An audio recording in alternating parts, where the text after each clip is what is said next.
And hey, John, how are Hey, you? Nick. Woo! We did it. We got through the first month of Yeah, yeah. Hallmarked Man. I mean, Doing, what a do, hoot. yeah, great fun. And really, the guys that are watching and participating on the Substack, it is just a joy. Thank you, John, and thank you everyone else. The comments on the threads have been really first rate. I love having those conversations. Yeah, Um, I mean, you and I are going to talk later today, I hope, about the paid subscribers. We're actually going to try to do Zoom chats or something so we can actually yeah, have conversations with them. But really, the stuff back and forth on the threads this last week have been great. But what did we do? What are we going to do on this? I mean, we've gone through 4 weeks now. We've gone through yeah. So four we've weeks. we've both read this at least twice. I mean, I'm just on my third reread now, and I'm not sort of reading it through. I'm going through the bits that I think are important, and they're reminding me of other bits. So I'm reading it out of sequence, but just getting a firmer grip on the really very complex plot lines. I think I finished my second reread with a bit of a false sense of security. And just when I'm trying to think about it, there are little things that, uh, am I sure about this? Did did Robin actually tell Strike about the ectopic pregnancy? And so I'm going back to the relevant bits and just refreshing my mind for conversations and things like that. But I guess that's true of everyone. So most of the our fans, who are all ardent supporters now, if they haven't finished their second reread, they're on their reread at least. So Well, I Kelly's done 4 out in Hawaii. I mean, this is. I mean, so, well, she's a hero.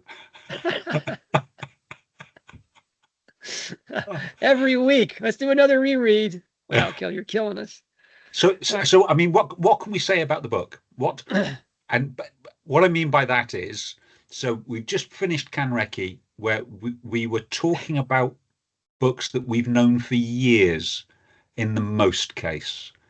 What do you think it's going to be about Hallmark Man that in 10, 15 years' time we're still going to be talking about? This is what the book's about.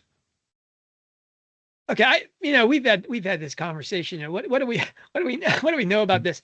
And really, I think we come to 3 conclusions that I think are going to be consensus points going forward.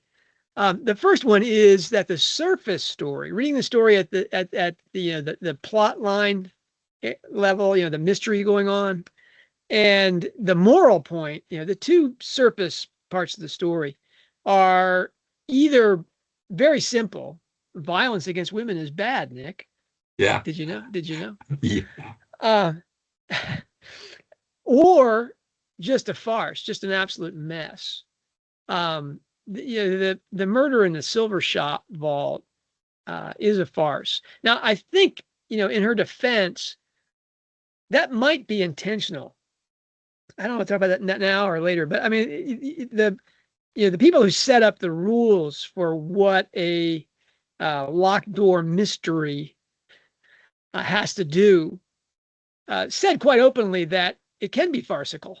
It should be, in fact, farcical. It has to be something that's just so often, so long as it's actually possible, then it's still entertaining and it satisfies the requirements of that subgenre. Yeah. And I think we're really maybe having some fun with that because this one's pretty stupid.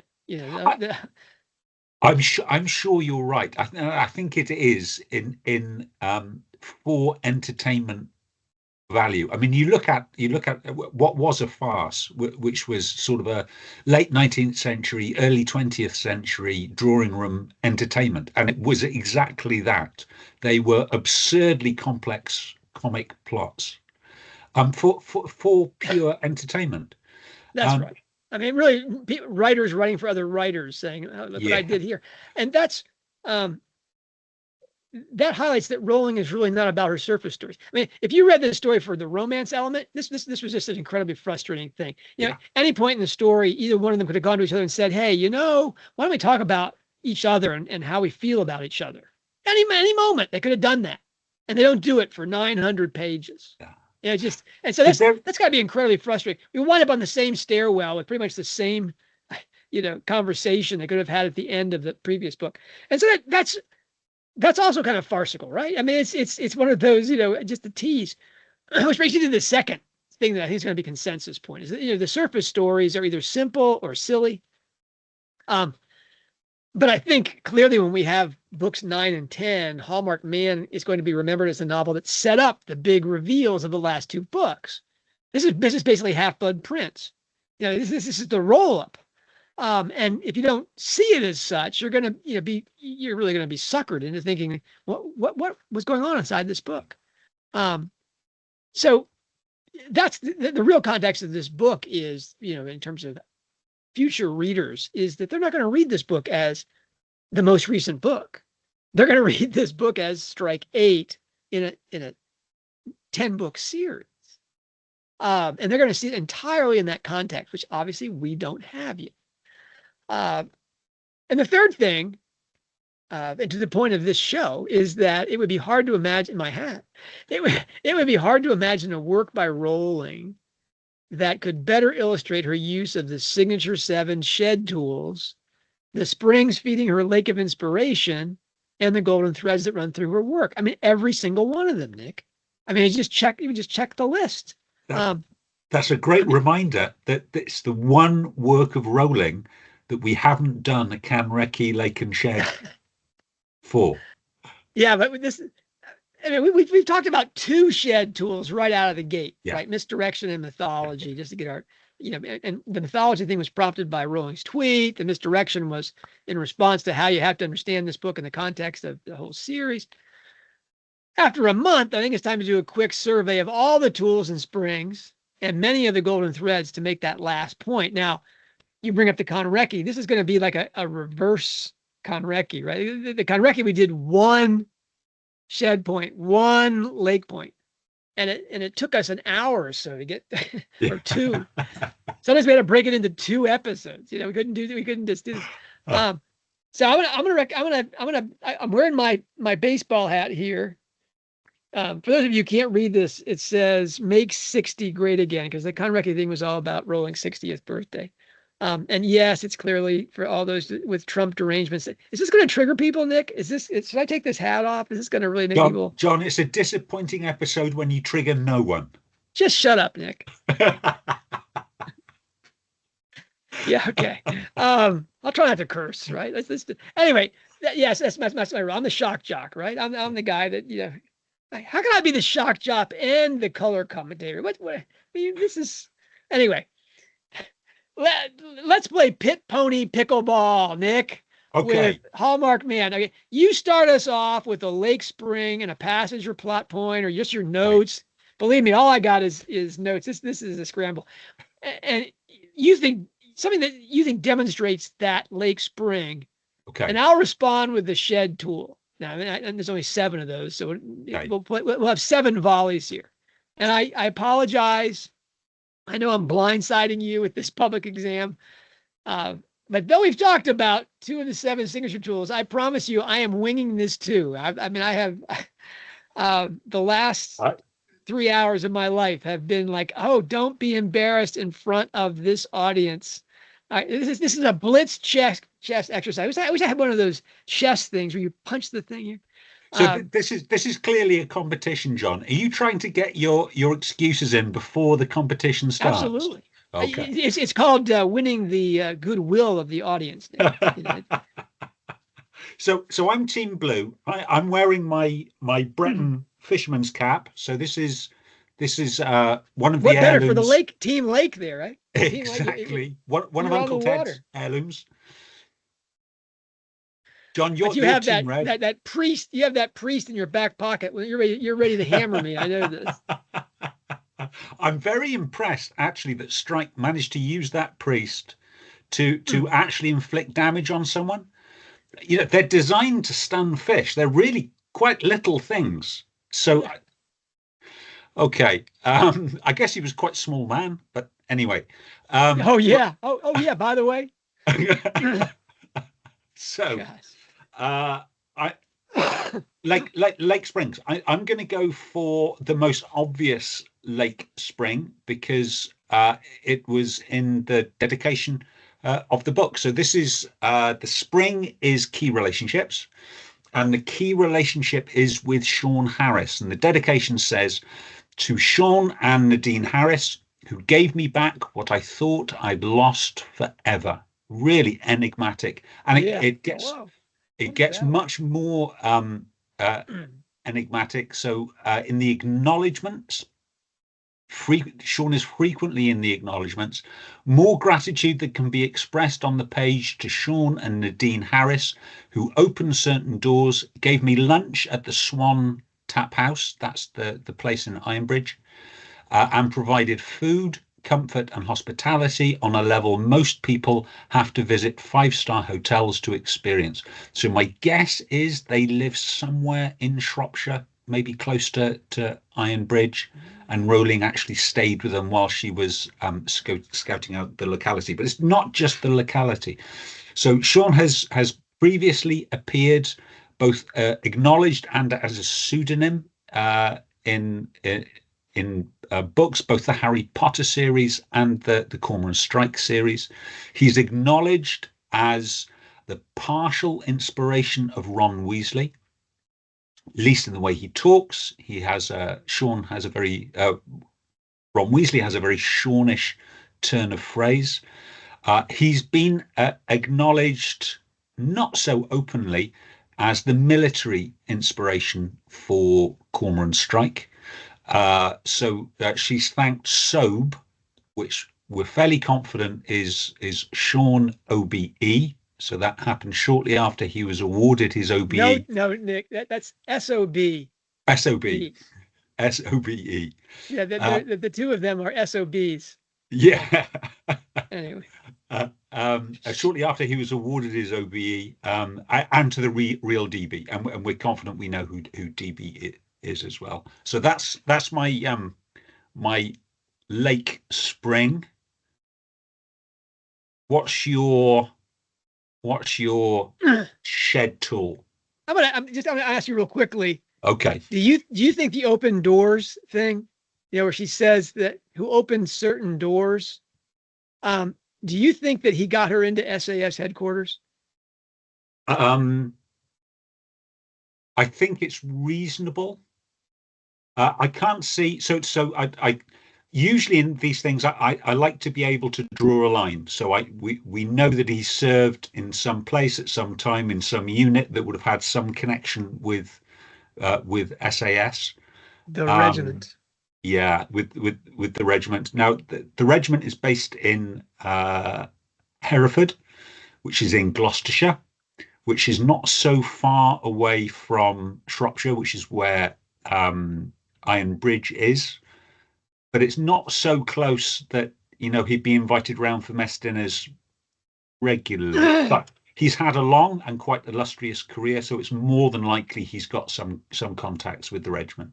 Yeah, I mean, a lot of her SIB stuff comes from the true DB Mac who works in her office. Yeah, but I don't think that DB Diane Brooks has contact with general officers that could get her into SAS headquarters, and that I assume is Sean's thing. Yeah. And really the secret there is what she thought she had lost forever. Is that just fellowship or the ability to appear in public and not be attacked? I mean, who knows? Yeah. All right.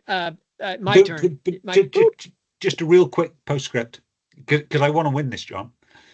So the relationship was underlined shortly after publication. So as she often does, she had a post-publication dinner. It was in a Masonic temple in London.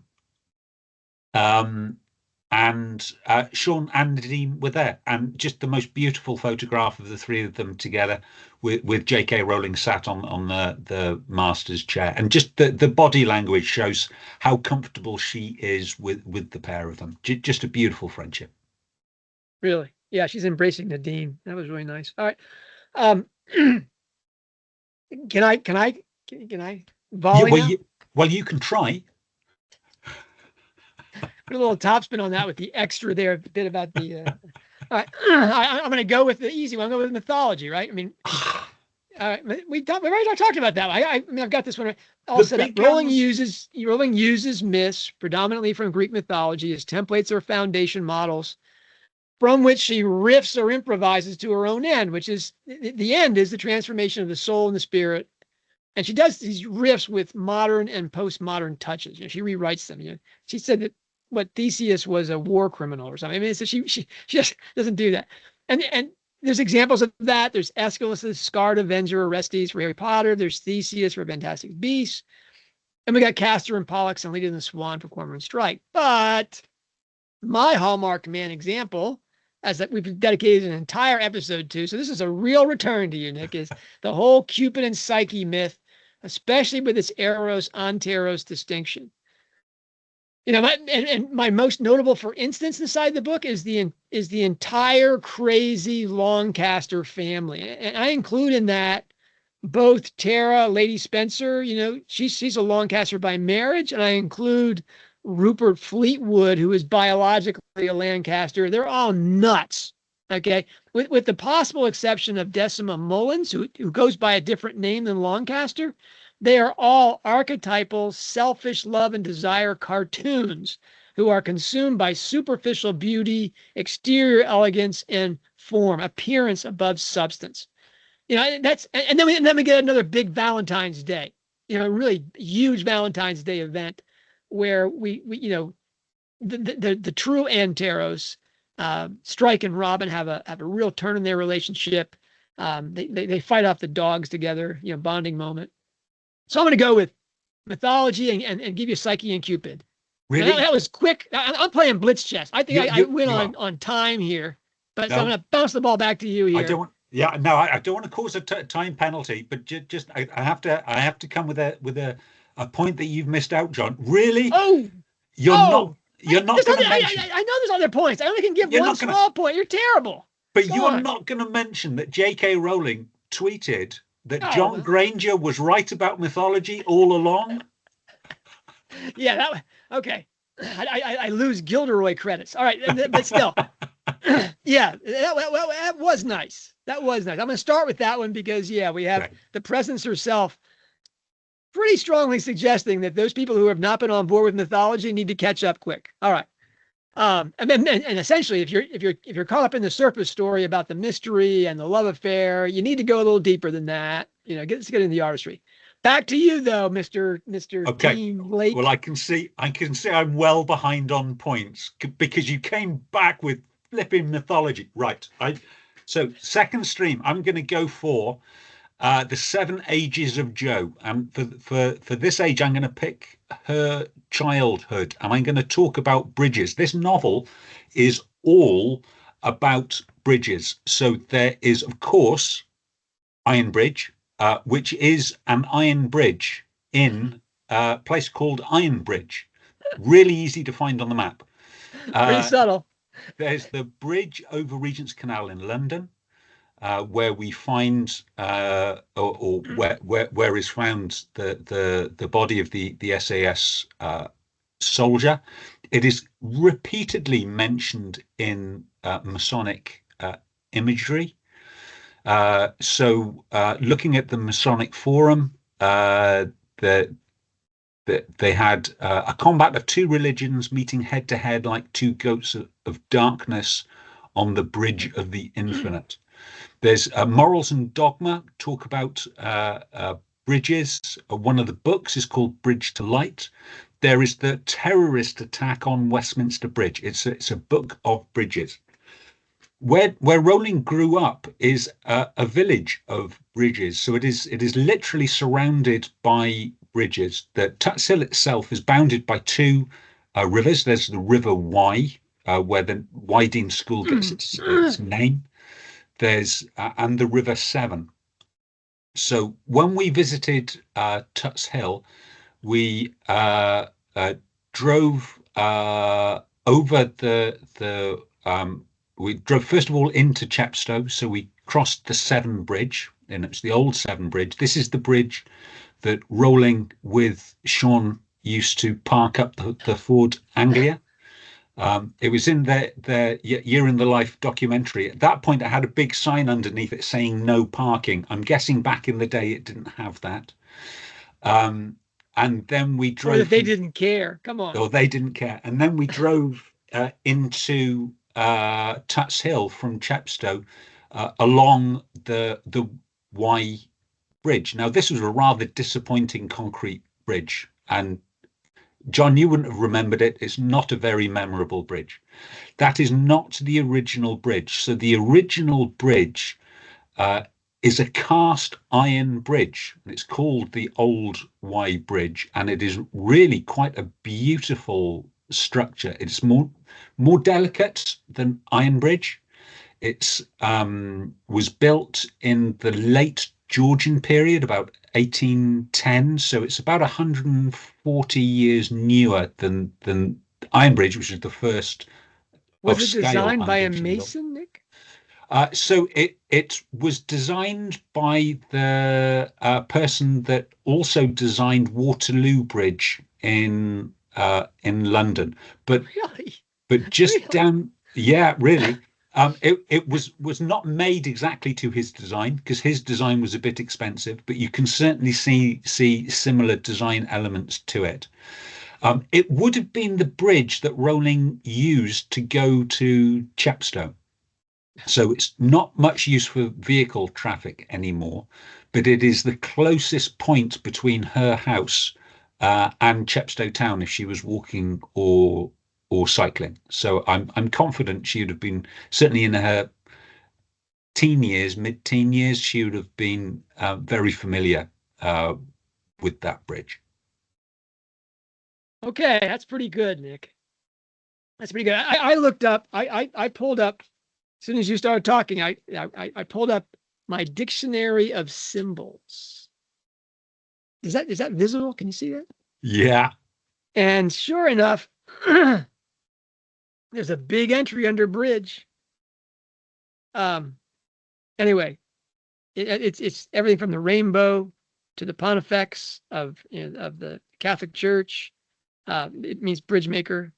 Kind of a bridge between God and man.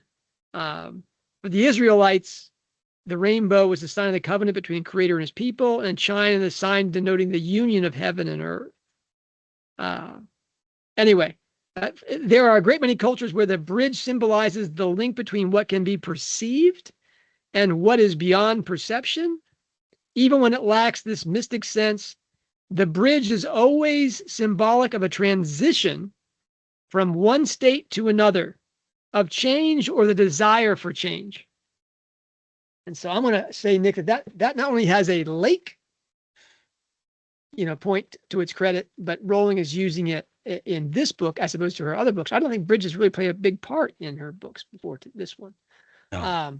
That she uses it to, she's pulled that inspiration to do that. All right, my turn. Okay. My turn. Okay. I'm gonna use. We've already done this. So I'm gonna do another. I get another buy. I mean, you pulled two that I no way I came up with those two. But misdirection, is this is Rowling's essential literary tool. Yeah. It sets up the big twist finish, which is her signature thing, by using her narrator or narrators to either lure the reader into believing what isn't so, or to believe they have a complete picture of what is going on. The point of this is the shock of the reveal. That reveal at the end where everything comes together and you're like, oh, the Suzette and Fabula reorganize themselves. And whoo, I see how it actually happened. That compels a thoughtful victim of the deception to become more penetrating. That's Jane Austen and Dickens's favorite word of what the readers to become is more penetrating and circumspect in their own lives. Because that inability to grasp the reality of others' thinking and doing is really built into the human condition. We really believe that the stuff we see is everything. We're the star of the show. Not about you, Nick, but I'm always in every scene, so I must be the star, right? It must be about me. That problem of self and other is the core human project. And Rowling's literary misdirection is to help you become more aware of that. Now the examples of that, the most famous one is Harry Potter, where you can draw out 3 circles that intersect, like in a Venn diagram. One circle is Voldemort, what he's doing and thinking. One is Dumbledore, what he's doing and thinking, and then the intermediary between those two, you've got Snape and what they're doing, and the intersection of those 3 circles is a pretty small area, and that's where Harry Potter is. He only knows a little bit about what Snape, Dumbledore, and Voldemort are thinking, and the stuff he gets about the Dark Lord is all through his, his Horcrux. That Scar, that makes you think, because you're seeing everything over Harry's shoulder. That perspective of the narration makes you think that you're seeing what's going on. And in every single book, right, Nick, you get to the finish and you realize that no, Harry doesn't know anything. He's clueless. These other actors are doing things. We get the same kind of thing in Christmas Pig, where we learn about Big Sister's agony, in the land of the lost, out in the waste. But the Hallmarked Man example, I talked about this last week on the threads to one of the comments. People were talking about how Murphy on rereads, Murphy doesn't seem like a very nice guy. And that's true. It took me 3 tries really to pick up on this. What we miss on the first couple of readings is that because we experience the story through either the thinking of Robin or Cormoran, we're necessarily neglecting what others outside that perspective and their concerns are doing and thinking.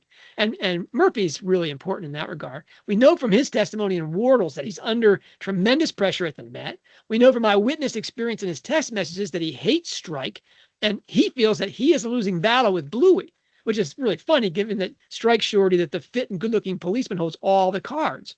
We learn that Murphy's been drinking throughout Hallmarked Man, and his breakdown when confronted by Robin reveals how he has been living in dread of that moment and in agony over his inability to quit.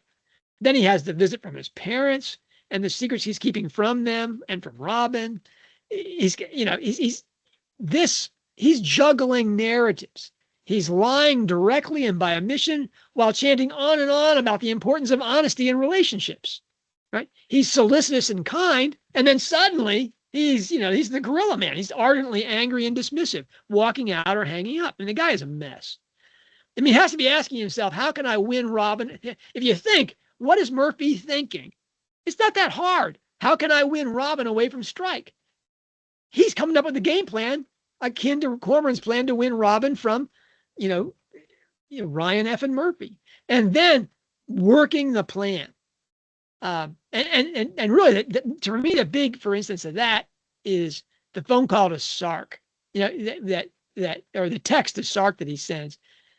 His text lands just as Strike and Robin are sitting down to a delicious dinner in their B&B hideaway, a long, long way from London and Murphy or anybody. And that text lands with devastating effect. Robin is bewildered by his spot-on observations about her, its subtle suggestion that she really doesn't love her boyfriend, which kicks in her hyperactive conscience and caretaking mode in response to guilt. What she does, and that's a brilliantly played strategy by Murphy, right? If it has, it doesn't really work out in the end because she shares with Stryker ectopic pregnancy and all this stuff. It brings them actually closer together. But then he makes mistakes. Like he gives Robin a plush doggy toy on Valentine's Day. Oops, he doesn't know that that's a talisman of her relationship with Matt Cunliffe, who gave her a plush doll, the elephant doll, on their first Valentine's date at the fair. Oops. This, all right. I mean, Ed Shardlow's idea, we got to have Ed on, Nick. Yeah. That Ryan F. Murphy is the first Gorilla Toy Mask Man, as well as the graffiti artist who spray painted the agency door, I think are excellent, for instance, of possibilities that we have to consider in light of the boyfriend's need to shut down the Silver Vault's investigation, which is either going to save his standing at the Met, because there's a Mason in charge telling Murphy that the findings of the several cases against him rest on his success in getting Robin and Strike off the case, and his own desire to keep Robin on Team Murphy. As much for the approval of his parents as his love for her. I mean, who knows? But we have to be thinking about that. The artistry in play here is this narrative misdirection, which is Rowling's signature. It's only possible when a writer has made the perspective of her storytellers, here Robin and Cormoran, so engaging, so winning, that the idea that other people are thinking and acting outside this frame, an obvious truth or sure thing, escapes even the most serious reader. Rowling has written the Murphy story, so we buy into Robin's repeated admiration for Murphy, while at the same time she's bombarding us with tangential tells that he's anything but the kind, thoughtful man. I mean, we see Matt Cunliffe trapped in a loser's den-end marriage of convention. In contrast, he comes off as a sympathetic figure. I would be very surprised if Strike 9 does not feature revelations of everything Murphy was up to and the pressures to which he was creatively responding in Hallmarked Man, because we saw the same thing in every Harry Potter segment. That's in the big Snape reveal at the end of Harry Potter. This is sort of an offstage narrative misdirection thing that Rowling is doing, and you can take almost any character, to include, the dead Charlotte, and say, what is he doing? What is she doing in there? What are all these Lagardes and Longcasters and Lady Spencer? Why are they saying that they've read the will and stuff? What's going on with them behind the scenes? We don't know. All right, here's my misdirection one. Wow. Back to you. I think I'm still behind on points. Okay, so I'm trying to remember what I've done. Well, I burned up a lot of time there. I think you've caught up on the time thing. You get penalty points for extra time. So I'm trying to remember I've done. People, I've done places. So like any good investigative interviewer, I need to go into things. Mm-hmm. So the object I'm going to choose for my lake inspiration is going to be the charm bracelet. Of course, it's going to be the charm bracelet. So this is the anti-flowers, the anti-salted caramels. This is the perfect gift because it demonstrates finally that Strike is observant, he's thoughtful, and he cares about his relationship with Robin. So he notices the silver articulated cross that she's interested in, but that's not enough. That would have been a brilliant present. That's not enough. So he chooses objects from their investigative path. So there's the now lamented Land Rover on there. Just a wonderful, thoughtful gift. So I am indebted to Amnon Hillel, who placed a comment on the Hog Pro reader discovery placeholder and reminded us all wonderfully of an article that Rowling wrote a few years ago. And it's called "This is a Story of Three Charm Bracelets." So it talks about what charm bracelets mean to her. And she received her first one when she was a freckly-faced 5-year-old child. And she writes, I had never been given anything more beautiful in my life. A heavy silver chain with a heart-shaped clasp. It was crammed with clinking charms, including a wishing well, a fat Spanish donkey, and my favorite by far, a filigree egg that opened to reveal a tiny bird. Now, this, to a 5-year-old, that must have been purely magical, but it clearly meant a lot to her because she retained that bracelet for 20 years. And really emotionally, shortly after her mother died, it was stolen from her. So she had a flat in Manchester. It was burgled. They stole all her jewelry, her mother's jewelry, smashed the wooden box. But that's not the end of the story. So that is not the only charm bracelet she has owned. In 2007, just as Harry Potter and Deathly Hallows was about to be published, her editor and the head of Bloomsbury Children's Books, two ladies called Emma and Sarah, met Rowling in London and gave her a small package. Inside that, she writes, was what would become, aside from my wedding ring, my most treasured piece of jewelry. A bracelet covered in gold and silver charms from the books. There was a tiny golden snitch, a silver Ford Anglia, a pensive, a stag Patronus. There was even a philosopher's stone in the form of an uncut garnet. Her most treasured jewelry, other than her wedding ring. On the back of that, to help raise funds for Lumos, she created a duplicate, almost duplicate, so another charm bracelet that includes a winged key, a tiny spell book, a bolt of lightning, and the most precious charm of the lot is a little jeweled butterfly, which is, or at least at the time she writes, was the logo of Lumos, a symbol of transformation and liberation, of the beauty that can emerge from a dark confinement. Now, I have a question for the classicist in the room. In classical Greek, what is the word for butterfly? Lepidoptus. That's Latin, John. Psyche. Psyche.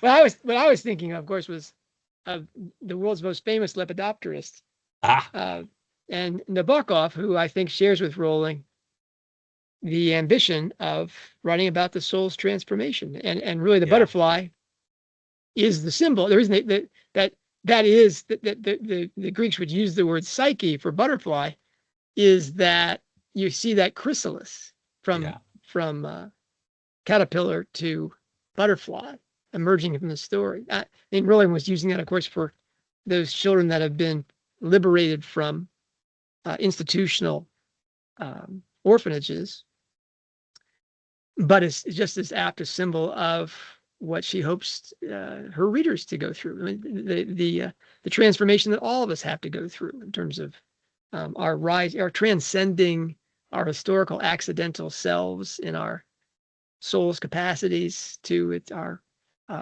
restoration in the spirit. Now, that's beautiful. I'm gonna, can I, parry here? Can I, do we, is it time for parry and thrust? I think we're neck and neck at the moment. I mean, you've gone there with the butterfly thing. I'm gonna go with Christian symbolism. Okay. All right. I mean, English, you've heard me say this too many times, Dave. English literature until at least the end of the First World War was books and poems written by Christians for their greater life in Christ. And Rowling, though not, in any sense an Orthodox Christian, small o or big O, is an adept adapter and a master deployer of tools, images, and sequences from that literary tradition, that Christian literary tradition, to advance her core end of fostering the transformation of the reader's heart, mind, and soul via imaginative, cathartic experience. Now, examples of that, Harry Potter is, Rowling was finally asked about this point blank after Deathly Hallows was published, and she said, "I always thought the Christian symbolism was really obvious. Knock, knock, you Christian morons that didn't get it." But Harry Potter's annual death and rising from the dead in the presence of a symbol of Christ really has to be the hallmark Christian symbolism of the series. You get Jack Jones too. I love that. And Christmas Pig, he descends into the hell of the loser, his home ground to save CP and all the lost there.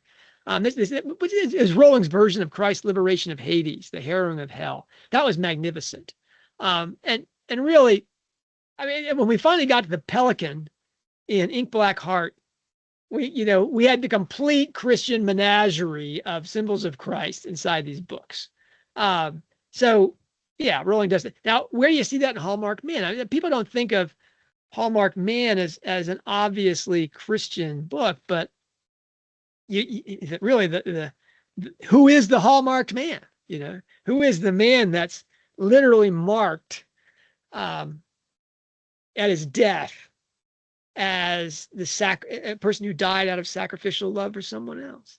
The gruesome murder of Tyler Powell in response to his sacrificial attempt to save Yolanda Chloe and her child from Ian Griffiths, in which murder he is literally crucified. That is made into a cross by having a 3-barred cross carved into his back. I mean, that's that crucifixion consequent to a sacrificial love for someone else to whom he really knows nothing. This child is not, Yolanda's child is not his child. It's Ian Griffith's child, probably. And yet Tyler Powell gives up everything he has. He's already given up before they cut off his hands, his feet, his penis, they got his teeth. I mean, before they do that kind of dismemberment, they've already made this man who works in a garage, has skills like that, work in a silver shop and disguise himself and do all these things. He's really given up his identity in sacrificial love for someone else. And Strike, at the end of the story, which is really the parallel to the murder of Tyler Powell, he descends into the Iron Bridge basement hell to rescue Sapphire, and the prisoner of Griffiths. We'll get to that symbolism of Sapphire in a minute, but he almost loses an ear in the process. Now there aren't many famous losings of ears, Nick. Maybe you think that was a Van Gogh reference. I don't think that was a Van Gogh reference. And it's an inversion of the gospel story, but St. Peter cuts off the ear of Malchus at Christ's betrayal, right? And that's in all 4 gospels, Matthew 26, Mark 14, Luke 22, and John 18. That is a huge thing, because the mystery of why Strike has his ear cut off, I think, is that Rowling wanted to have that in mind. That he is avenging, Strike is avenger. He is avenging the death of this Christ-like young man, whose identity had been taken from him. And if that's not enough, Nick, I'm gonna throw in the extra of Strike and Robin as fish, because Rowling always uses the fish as a symbol of Christ. And what fish does she use, Nick? Do you remember the name of that fish? The ichthys? Are we talking the ichthys? No, we're talking about the symbol. Yes, the ichthys. The Christian symbol the meaning of the 2 squares. Yeah. What type of fish does Pat bring into the office? The goldfish. They're Oranda goldfish. Oranda, which is the Latin word for she who must pray. It's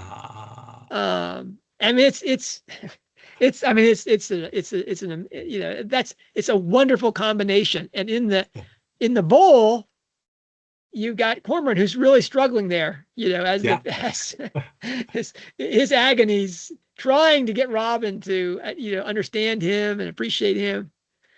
He's becoming a man that's totally different than the man that was Cormoran Strike. He's in that transformative state. He's in that chrysalis agony. And Robin,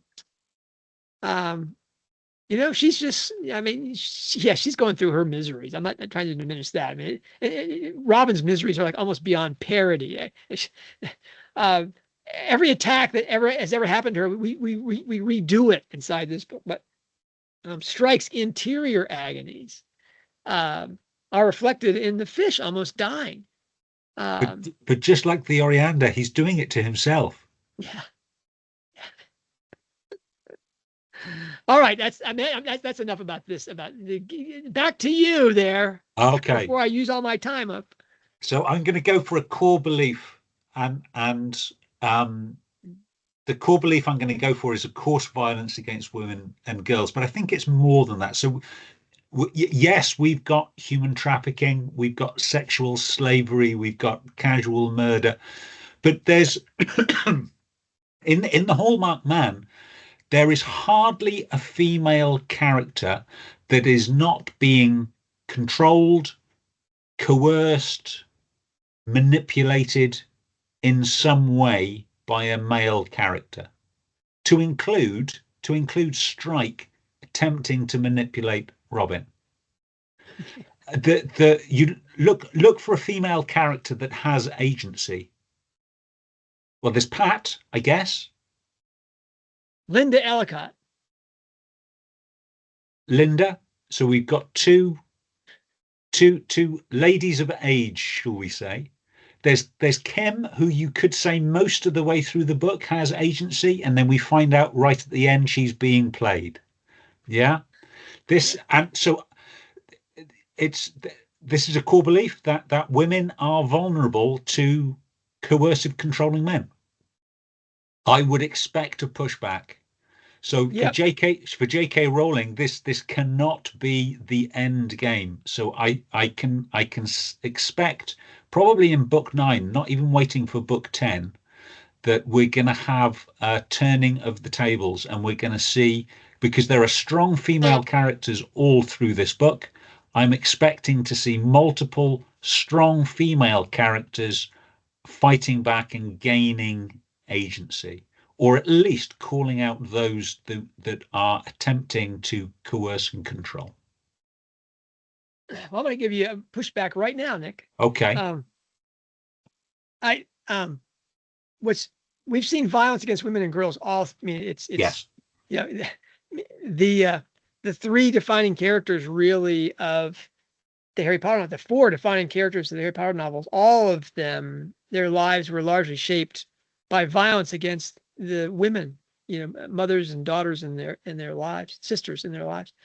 And so that's not a new thing. But what was new in Hallmarked Man was Rowling actually acknowledging that women get a remarkable amount of attention if, for example, they're living on the street, which men are not given.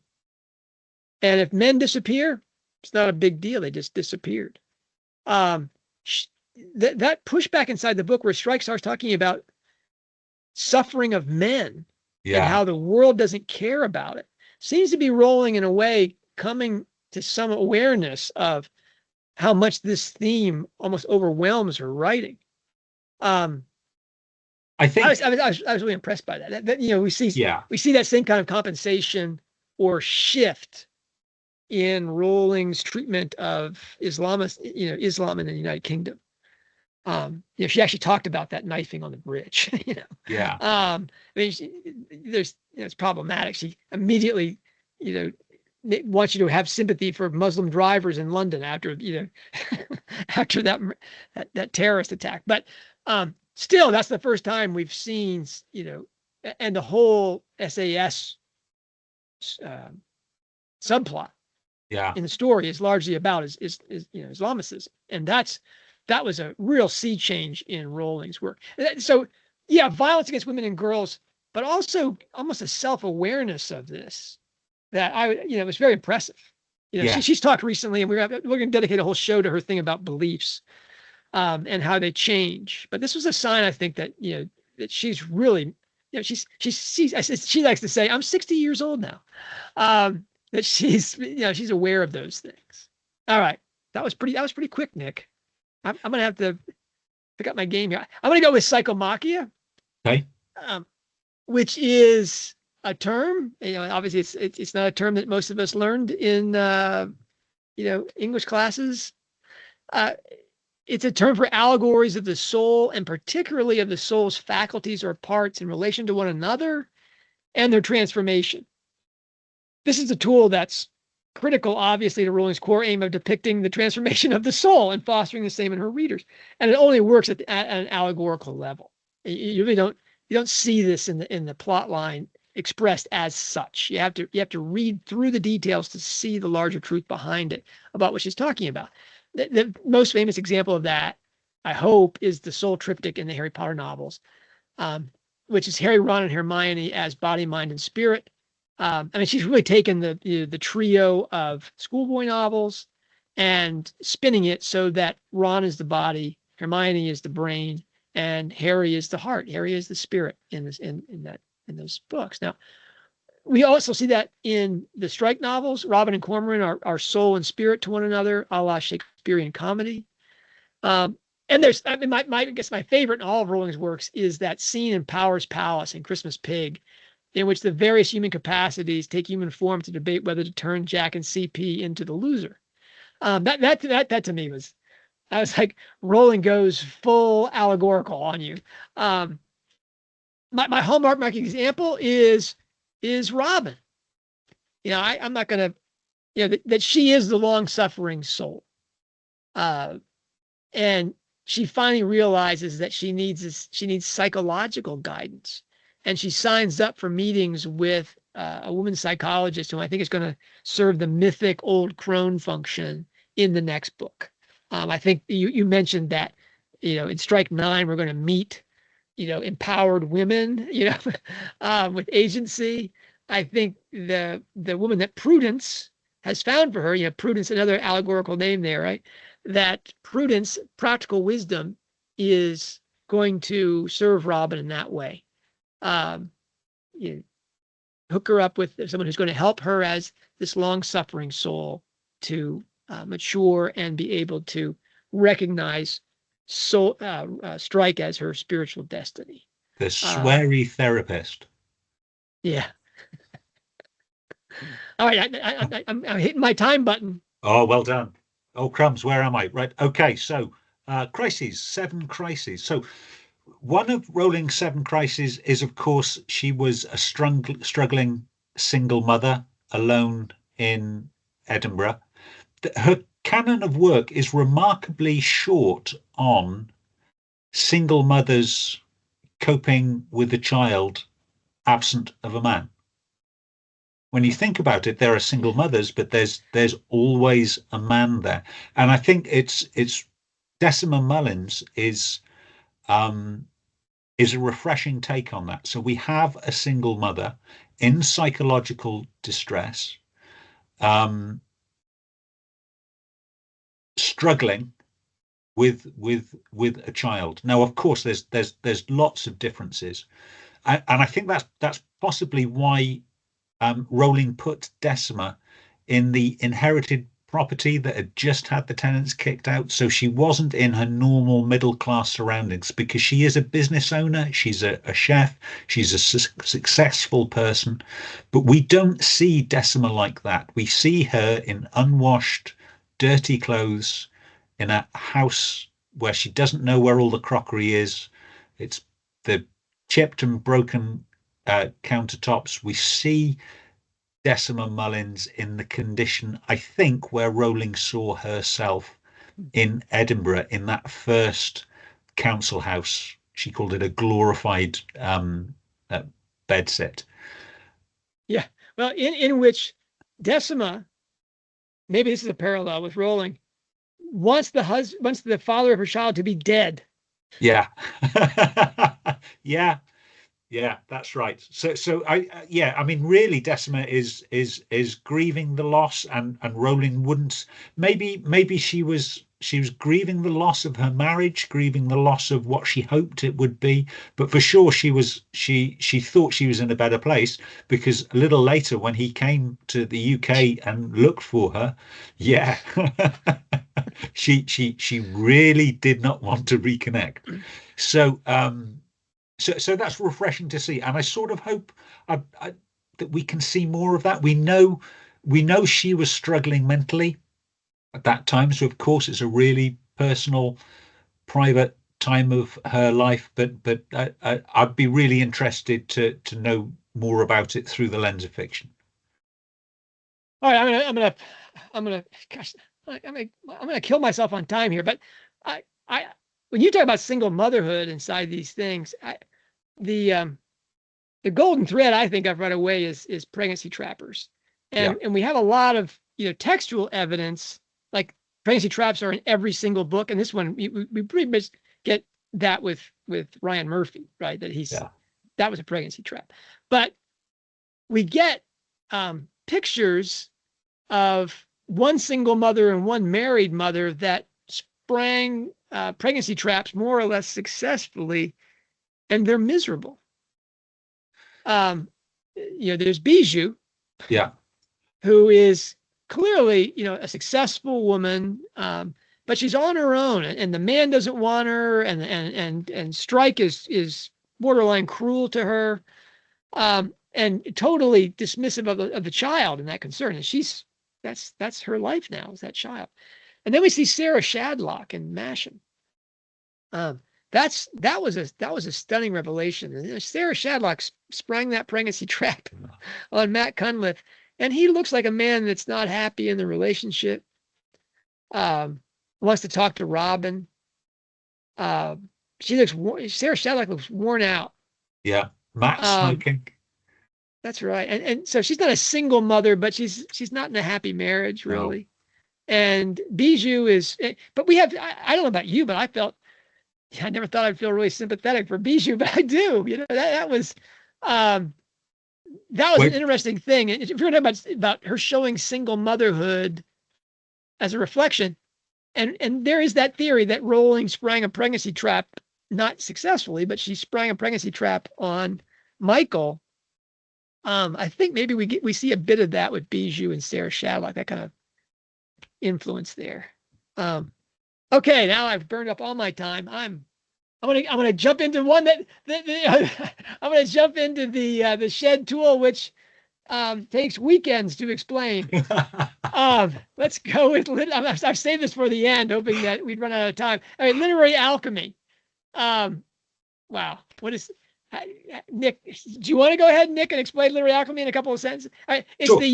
It's the use of symbols, colors, and sequences from metallurgical alchemy, which is the process of turning lead into gold, and of illuminating or enlightening the alchemist. And it uses those symbols, colors, and sequences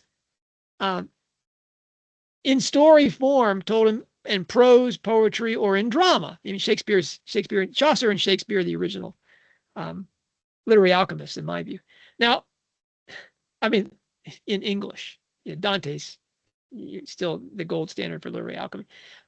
Examples of that, the last 3 books in the Hogwarts saga, you have, the Black Book, the Negretto book, in which Sirius Black dies. You have the Albedo book, or the White Book, in which Albus, the white Dumbledore dies. And then you have the Red Book, the Ribetto, in which for Red Weasley dies. I mean, those books and their types, they really show the 3 stages of alchemy in graphic form. Again, well beneath the surface there, really on the anagogical level. And this is really her most powerful subliminal artistry. And it's not that she's actually being especially subtle about it, right? The first book she wrote was Harry Potter and the Philosopher's Stone. This is not something that should have taken a lot of work to do. One of the things I talked about on the Hogwarts Professor Substack comment threads this last week was, the 3 stages of discovery or whatever. When I first started talking about literary alchemy, people thought that was the stupidest idea, that couldn't possibly be true, So I moved from it was an absurd idea, some crazy fandom, theory, until Rowling gets the tattoo on her wrist, and then we've always known that she was a literary alchemist. It's like, okay, guys, stop the clocks. That was a good 20 years where I was an idiot. Now I'm anyway. What does that have to do with Hallmarked Man? A woman named Kathleen. I want to think it's Kathleen O'Connor. If not, I'm going to give it to you anyway, Kathleen.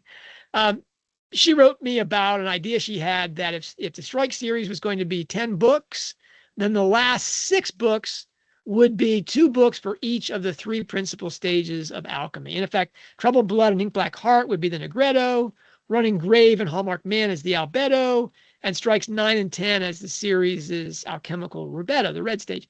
Now, I mean, Kathleen just sketched this. Louise Freeman, all credit due to her, I think has really filled this out. She's gone off to, Louise has gone off, Professor Freeman has gone off to other ideas about the series, but, this extended play theory from Kathleen and Louise, I think is working right now, because Strike 8 really is an Albedo. The Albedo series is when the transformation truly takes place, hasn't surfaced yet, but all of the crisis and the agony and such is the formation of what they call the white stone, usually represented by a pearl, by a swan, by the moon, and by silver, right? So you get Strike 8 as an Albedo in the highlighted place of booze, a la Half-Blood Prince. You get water and swans everywhere, back to that bridge symbolism we were talking about, and the death in water of SAS Neil's best friend.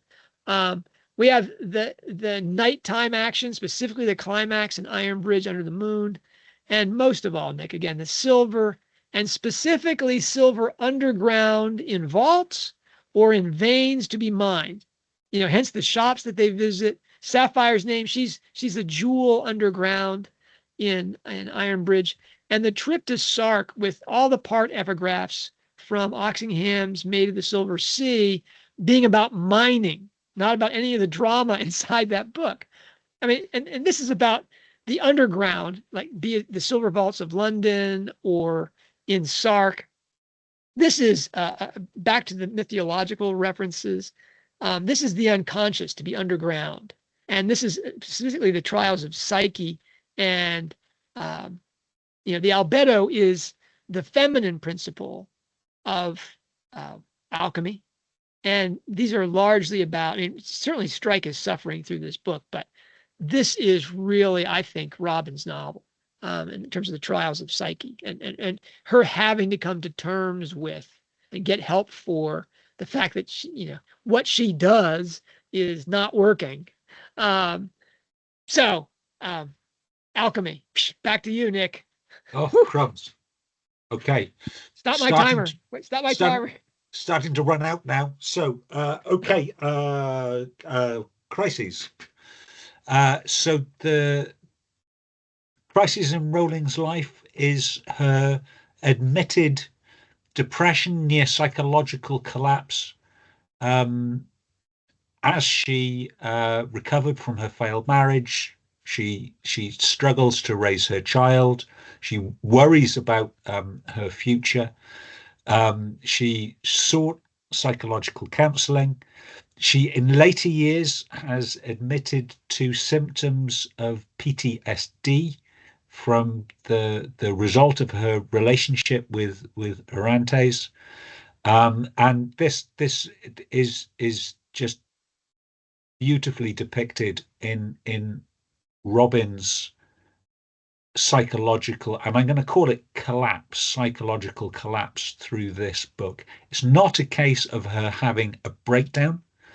So she is not becoming catatonic, but you can see as she progresses through the books, she is continually failing to operate at her full potential.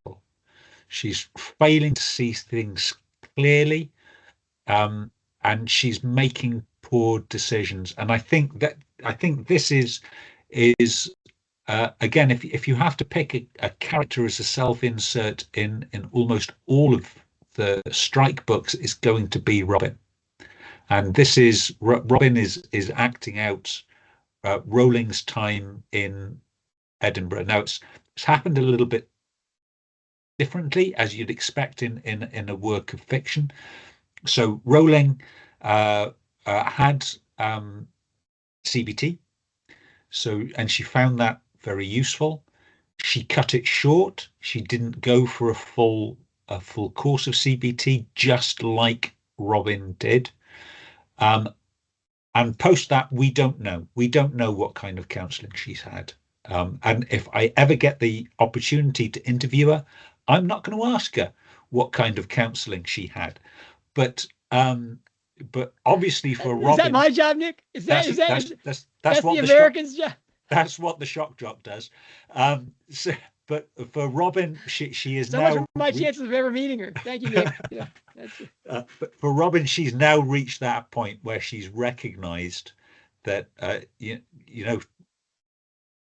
she needs a sweary counsellor to pull her through the next bit.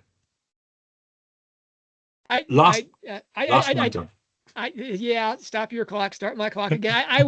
I have to say that Wardle and his depression is another image of that. Yeah. Just grief about the destruction of his family. He's not a single parent. He sometimes has custody of Liam, but he's also taking care of his nieces and nephews from his dead brother, and he's recovering from the death of his mother. A lot of parallels there on the male side to Rowling experienced the death of his mother and all these things. Whew, that's a good one. That's a good one. All right. Back to my thing here. What have I got? Oh, I've only got one left. There are only 7. Thank God I only talk about 7 tools here. But the last one is something I can't really talk about, Nick. Is something you have to have illustrations and charts and stuff, and that's ring composition or ring writing. Oh, okay, guys, and tune in for our next episode, which is a 4-hour ring theory talk with John. I'm just gonna stop my clock now, John. Ho ho ho! Okay, I'm gonna finish this, Nick. I'm gonna. If I did literary alchemy in 2 sentences, I can do ring writing in 2 sentences too, right?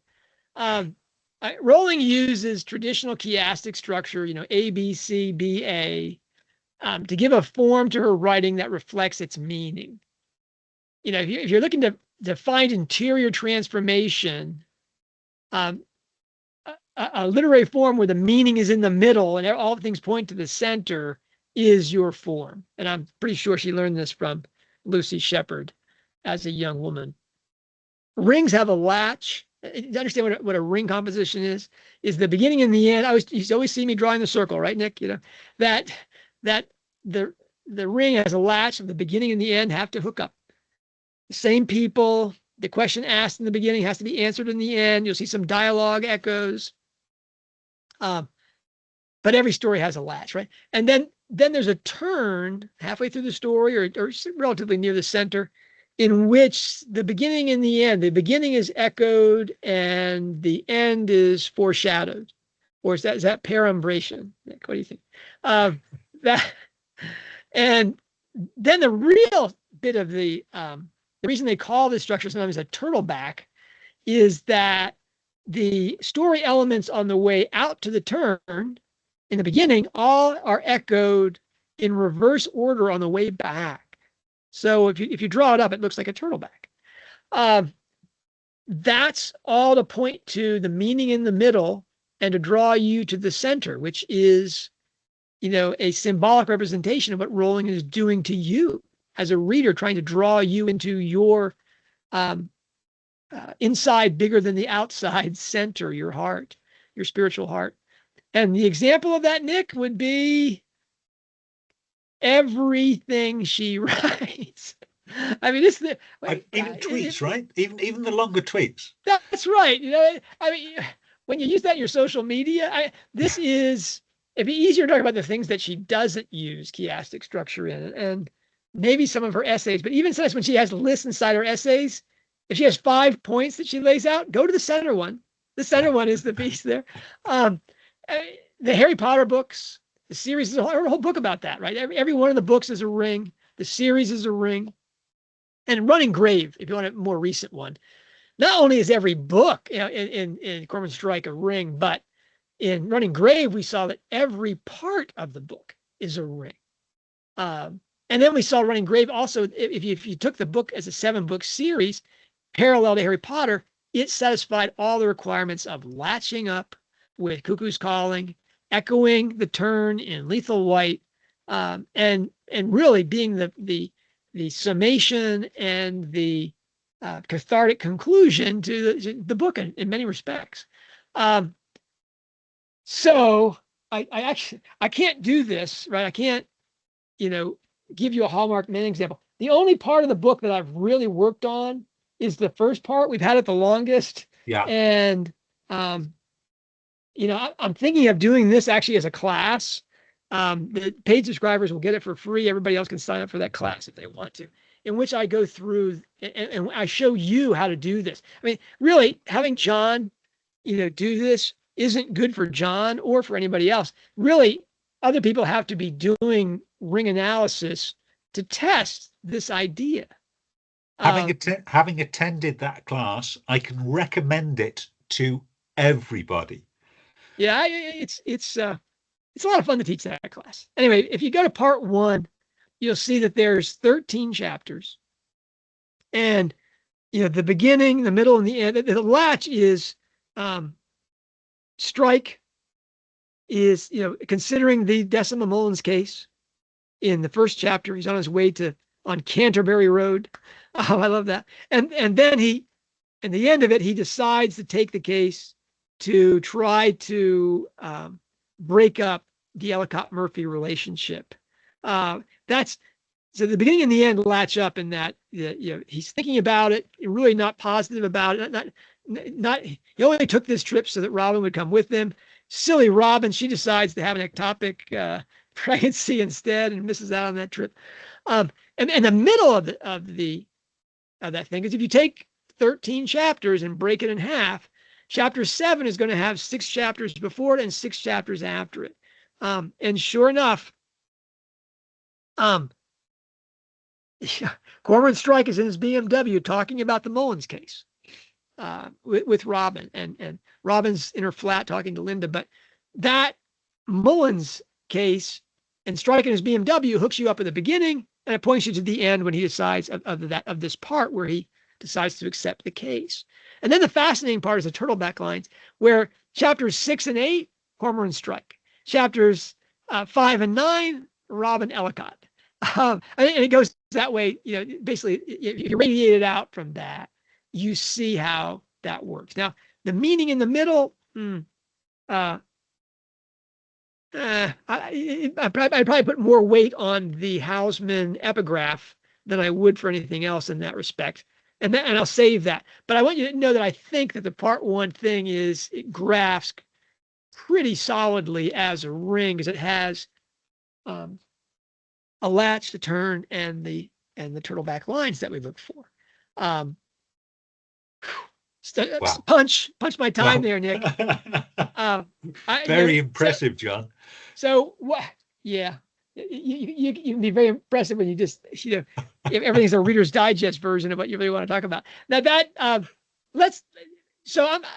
are you scoring this? I mean, it's not fair that team blue always gets to score things, right? Team red never gets to score stuff. No, that's true. And I'd say you're ahead by a length. All right. Well, I'm gonna concede though, Nick, that you've okay. I think you've actually contributed more new thinking in this than I mean, the whole Bridges thing and her hometown. That's unique, Nick. Nobody else in Rolling Studies is going to come up with that. But so I'm going to if you're giving it to me, I'm giving it to you, because what generous spirits we are. Let's do a tiebreaker. A tiebreaker. Let's do a golden thread flash round. Okay. What's the soccer parallel? This has got to be a sports parallel. Sudden death. They don't call it sudden death in. They don't call it sudden death in soccer, do they? Yeah. I'm fairly sure they do. Oh, okay. Or in a traditional match, it would be a penalty knockout. Penalty knockout. Yeah. I'm British. How wonderfully British that is. All right. So here's my. I get to make out the rules. This is Team Red's thing. You name a golden thread. There's 14 of us. And we're going to the flash round is going to be 3 of them, right? You give 2 examples of it in previous Rolling fiction, that golden thread, and you cite an illustration of the thread in Hallmarked Man. Do you want to flip for who has to go first, or is it my turn to start? Your turn to start. My turn to thanks, Nick. I'm gonna start off with ghosts. Okay. And my two examples of that are all the ghosts in Harry Potter and the ghost of Margot Bamborough in Troubled Blood. That she haunts that book. And if you doubt that, go search Hogwarts Professor, and you'll see the marvelous posts about that. And Louise Freeman again did marvelous work on other ghosts inside Cormoran Strike. Now, where are the ghosts in this book, Nick? Uncle Ted is haunting this book. It's his plan to always follow the plan, even though that's a really stupid plan. When the other boxer in the midst is beating the garbage out of you, it's time to change your plan. But he stays with that. I think that Charlotte is mentioned 2 or 3 times as being present in the room. I think it's a pretty good sign that Charlotte is haunting this book. And then I think you have to assume that Tyler Powell or the pregnant Jolanda Chloe is also haunting this story. I haven't done my 5th or 6th reading where I'll pick up on those things, but I think that those 2 that knock on the floor when they go to visit Iron Bridge. Yeah, it's Sapphire, but I think that the ghost that gave her the courage to knock on her ceiling, their floor at that time, is probably Tyler Powell. So it's not my thing. Okay. What's yours? What's your golden thread? So, golden thread, I'm going to go for the original and still the best. Bad Dad. Oh, jeez. So, of course, I mean, Were there you any can, bad dads in Hallmark Man, Nick? well, you can open up any Rowling book, throw a dart in it, and you'll almost certainly land on a bad dad. So we got some peaches.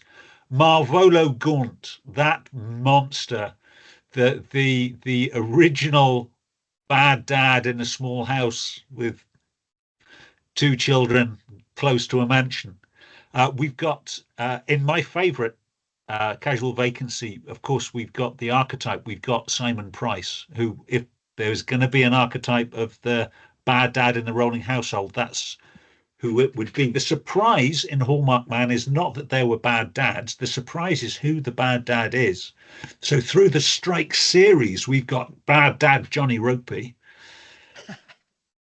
He turns out to be the surprise good dad in Hallmark Man. Throughout Hallmark Man, we have good dad Ian Griffiths, who turns out to be the absolute monster. I mean, the evil stepfather par excellence, kills the mother, abducts the daughter, treats her to horrible abuse, and finally murders her. That's a pretty bad dad, John. That's that's stellar. That's stellar. All right, back to me here. Yeah, I'm gonna go with embedded text. Okay. That Rowling loves, because Rowling is really writing about reading and writing, and so she puts books inside her books and has the characters try to understand what's going on to let you know that's what you should be doing. That here's the mirror reflection of what you're doing inside the things, and all the everything from the Half-Blood Prince textbook to the Silkworm book. The Silkworm is probably the ultra one. The book is named for the book inside the book about books. And in Hallmark Man, you get a bunch. You Yeah. get all the Masonic books, the Bridge to Light, Morals and Dogma. You get the porn stars coded message. Okay. That was fun. Who knew Yeah. that porn stars know Masonic, codes, and then there's Neil's note to his wife in Masonic code as well. That Robin breaks that one. Yeah. Then there's the text messages and the internet comment threads with aliases and the emails to the real Oz, where if they're not attentive to those clues inside those embedded texts, they don't solve the crime. And you have to be that attentive as well to pick up things like, a woman in a phone call making two mistaken references to places in Ironbridge. Whoa, or you miss out. That's how Rowling does her embedded text. Back to you, Nick. Okay. So, media. So the evil media, of course, everyone recalls Rita Skeeter. Wait, you're choosing all the easy. This is terrible. I mean, go on, give me evil media. Okay, you don't choose it, John. You leave the goal open for me. I'm gonna go with them. We all recall Dad and evil media. I mean, come on. All right, go on. We all recall Rita Skeeter. Even in the lesser known works. So in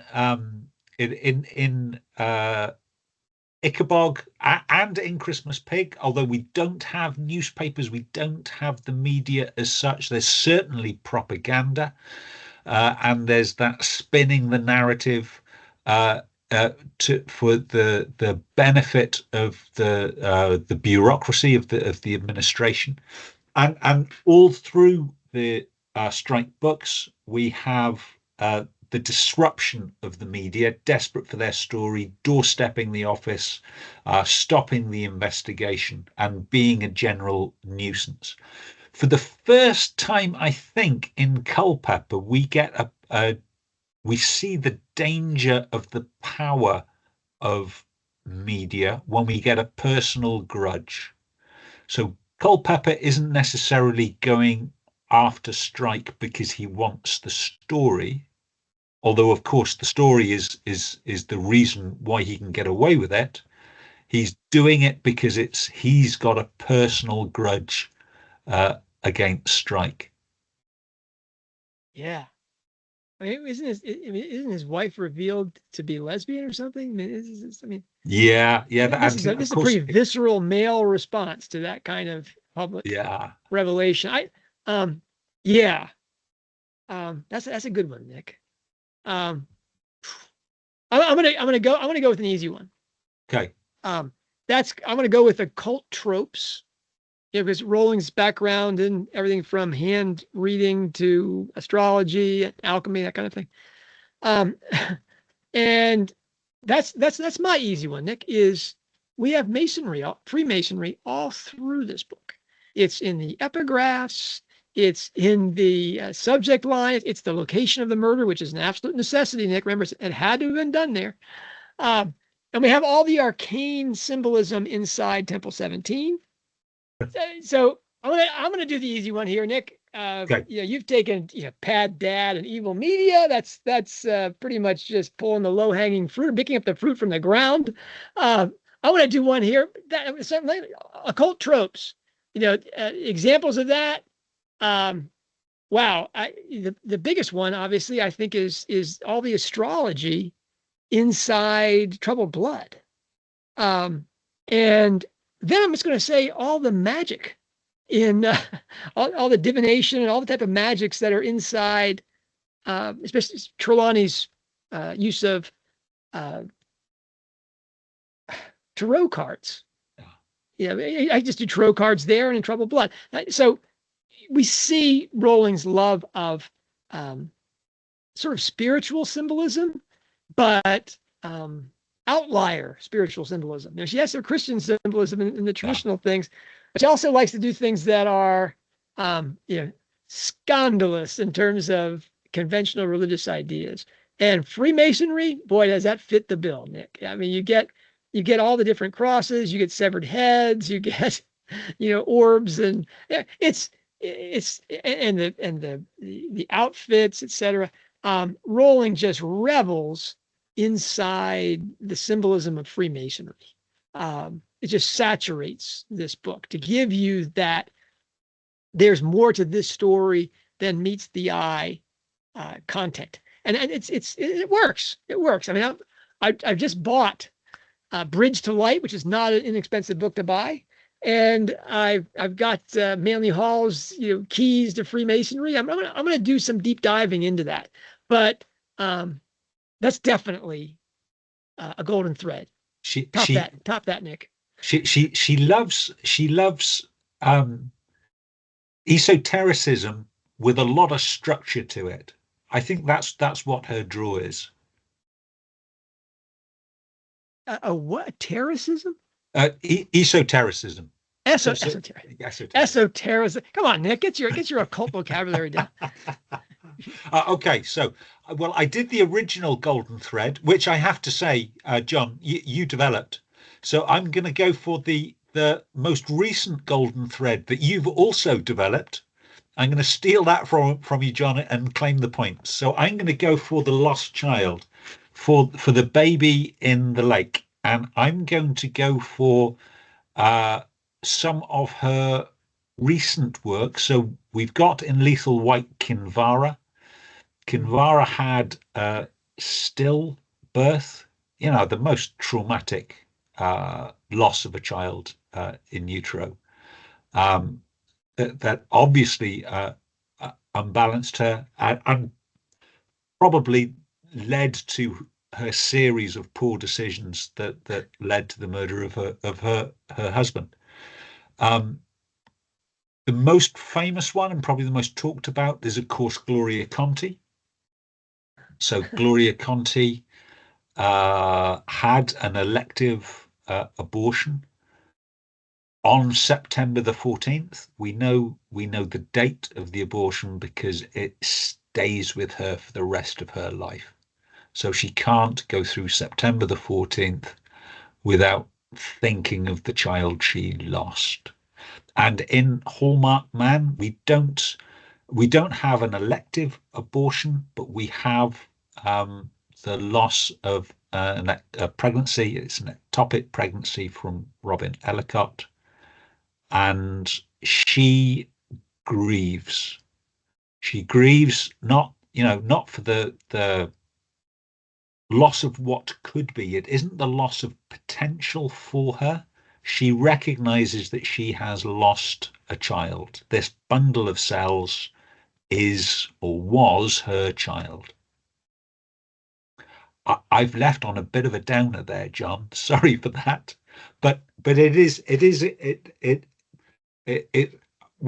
I think, one of your key discoveries. It is an important thread in Rowling's work, and I'm sure when you read it, you had the same reaction that I did when we saw it. And I think it's true of all these golden threads as well. Once you start talking about them, you can't miss seeing them when they come up. And I read that in the book, and I thought, well, there's the baby in the lake for this book. I mean, that's good, Nick. But if I can top that, do I win? You have to win, because that'll be your bonus round. Okay, I mean, seriously, I actually had this. Here's my copy of the book. You see all the parts there, Nick, with the pink stickers, so I could find this stuff. Robin's comments about that abortion. Yeah.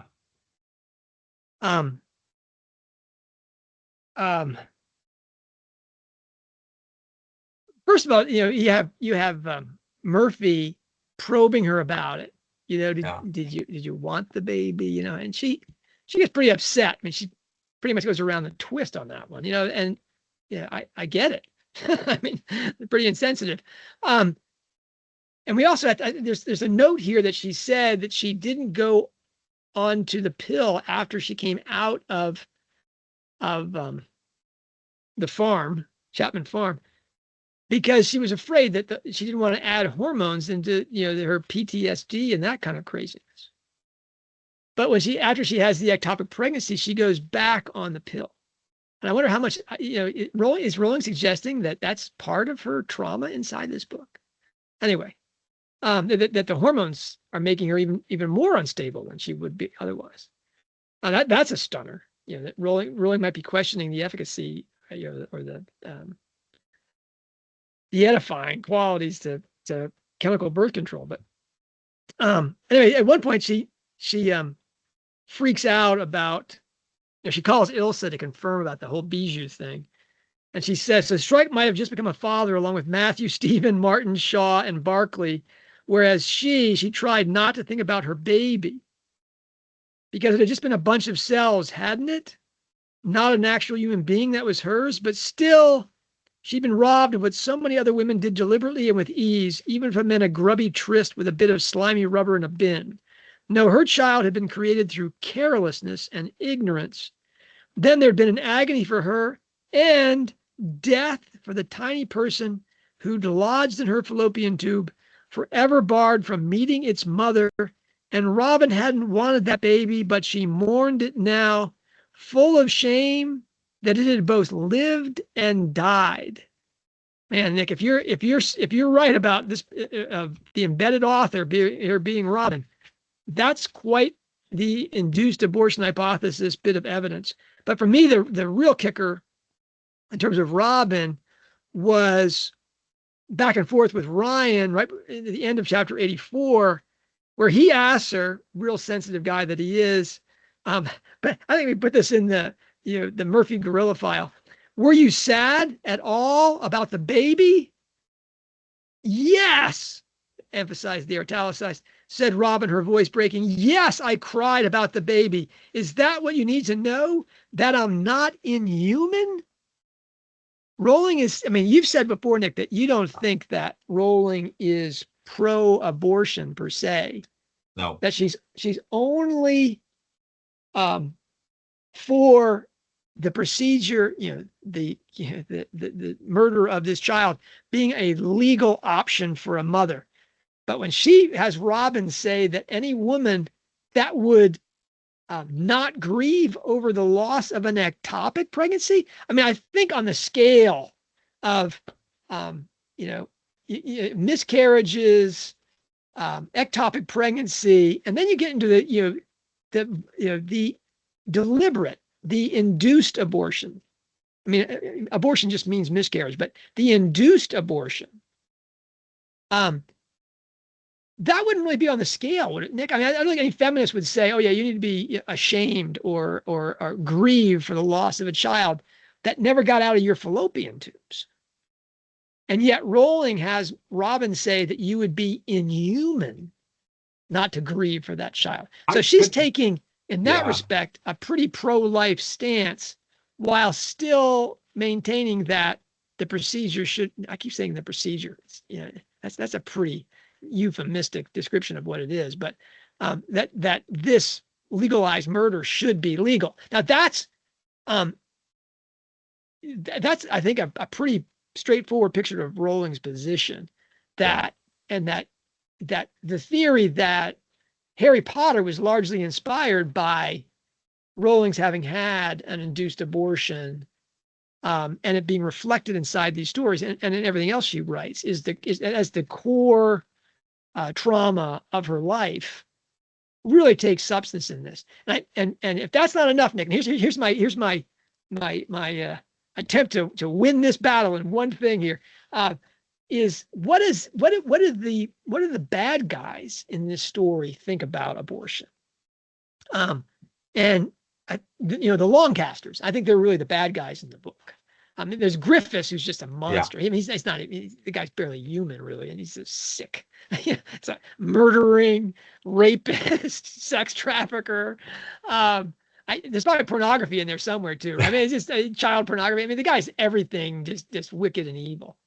Never trust a short man, Nick. Never trust a short guy. The Longcasters are the Eros Cupids, and they're the bad guys in the book. And so you get Tara, who was married to Dino Longcaster at one point, who in other books, and Strike remembers it in this book as well, told Charlotte, her daughter, that she wished she'd never carried her to term. Wow. To look someone in the face who is your offspring and say, "I wish I had aborted you," I think Robin would qualify that as inhuman. Yeah. That's madness. My favorite, though, example of Longcaster madness in this respect, though, is what Dino Longcaster, the biological father of Rupert Fleetwood, always describes Rupert as, Nick? The jellyfish. The jellyfish. And how does he describe what a jellyfish is? So an insensate collection of cells, That's right. Collection of cells. That's right. He uses the language of radical pro-choice feminists who say that, really until birth, a child is just, is not a living person. And especially, early on, they're just jellyfish. To put that language in the mouth of the man who conceives a child with another man's wife, he clearly wanted her to abort that child, abort Rupert. And then what does Rupert do, Nick? He aborts his relationship with Decima because as Strike says, he wants to take the coward's way out of this pregnancy. He actually asked, did she have an abortion? And clearly he asked that question, hopefully, of Robin at the hotel in the Mediterranean. He's very much a Longcaster. Decima has transcended this, and that she kept the child and loves the child. That's the evidence for the induced abortion hypothesis in Hallmarked Man, I think, is as strong, if not the strongest of all the evidence in the books that we have. Well done, John. I think you've won. It's hard. It's hard to be happy about winning on that note. But yeah, I mean, it is powerful stuff. I still don't think we're going to see Rowling entering into the abortion debate. But I think probably her pro-choice stance, in that she believes that the choice should be available, but it's still a horrible thing. And I need to be careful, because of course I'm overlaying this with my own beliefs as well. But I think it is to think that an abortion is a terrible thing is a human reaction. I think that is a human reaction. I think that's the reaction. That's the especially reaction. The person who says a mother's love is the love of Christ. Yeah, that's that's the reaction of the heart. The reaction of the head is, even though it's a terrible thing, it needs to be available. Yeah, I mean, you and I have joked about this, that the only place that Rowling and I see eye to eye is if we're in the same room and she's not wearing heels. Yeah. I mean, she says she's 5'3", 5'4", maybe 5'5", you know. That's exactly my height. But we disagree on all these subjects, and that's you know, I hope that she allows for that kind of thing. But to understand her work and not include, I think now, the whole lost child with grieving steward, golden thread, and the ancillary idea that a core trauma of her life was a pregnancy trap followed by an abortion, that she grieves. You know, that she is human, as you put it and she puts it. That's again, people are going to say that we're falling into the biological fallacy, the biographical fallacy, and of course we are. But I mean, we're doing it with our eyes open. Yeah, we're doing it with our eyes open. Yeah, we're really just waiting for a denial. Following the golden thread. I mean, this is Rowling has to deny the evidence of this in her text, or not deny it, but explain it. Say this is just like Dickens used orphans. And yes, he was an orphan, but that doesn't explain all the different ways he uses orphans inside his books. So she can say that she's writing as a feminist, and this is a core woman's issue, and that's perfectly legitimate. And that would provide great clarity. It would only further highlight how much this is a golden thread and a powerful life inspiration for her work. But I may be a shock jock, Nick, but I'm not going to doorstep her on this. That I leave to the Daily Mail. The Daily Mail is a Daily Mail reporter, watching this show. I don't think anybody doorsteps Rowling anymore. No. Okay, right. That's great, John. That's a draw. Yeah. Team Lake and Team Shed have to be allied together at the hip, or we're useless. And I really am. I know John's joining more in the conversation than I am, and I plead pressure of work, but please do continue to let us know what you think in the comments. I'm so enjoying reading the conversation. Yeah, and I'll be sending out things to the paid subscribers. Yeah. After this goes out, with things that I'm reading and stuff that I'm doing. Maybe I'll show you that chart of part 1 that I've done. And thank you for all the paid subscribers that keep the lights on here. I know it doesn't seem like there are lights on in my studio, but there are lights on in here. And thank you, Nick, as always, for editing these things and putting them together. Thank you, John. Take care. Salute.